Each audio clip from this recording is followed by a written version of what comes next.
The appeals for observation status is now allowed, and here to talk with me about it is Jae Oh, author of Maximize Your Medicare. Jae, welcome. Thanks for having me, Bob.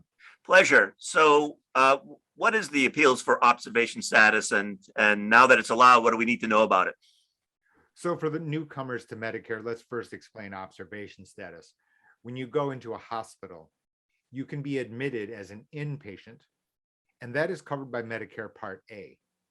However, you can go into a hospital and be put on something called observation status, in which case the services you receive are actually billed under Medicare Part B. Now, this causes a great deal of confusion to a consumer, to a patient.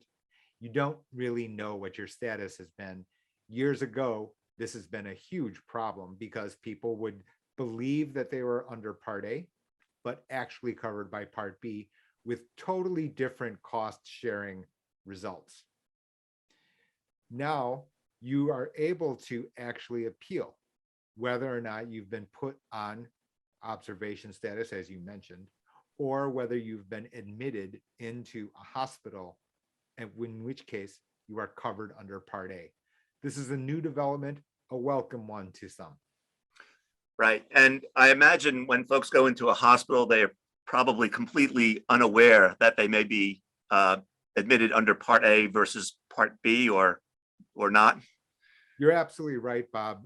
There have been measures to try to correct this, meaning, for example, there's something called the Notice Act, where the hospital is required to inform the patient what their status actually is.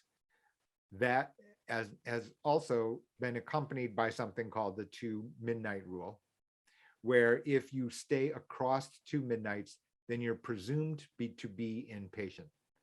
Nevertheless, the fact is that you could still be coded as in observation status, in which case now the appeals being allowed is, again, a welcome development. Right. And is there any way to know in advance how you'll be classified when you go into a hospital? Can you ask in advance, for instance? I don't think so, Bob. I've not faced that situation. And anecdotally, I can just say that that's well down the list of someone's concerns as they enter the hospital. So it's totally reasonable to not know and not to know not how to ask, to be candid. So I guess everything in arrears on this, then you get a bill from the hospital, and then once you get that bill and you realize how surprised you are, you can begin the appeals process.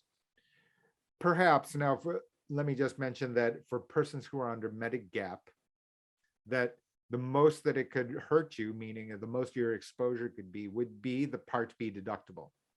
From that point, most Medigap plans would cover the balance. If you're under Part A, then Medigap covers the entirety of the Part A deductible. All right, Jay, as always, I want to thank you for sharing your knowledge and wisdom with us. It's a pleasure to have you here. Thanks for having me, Bob.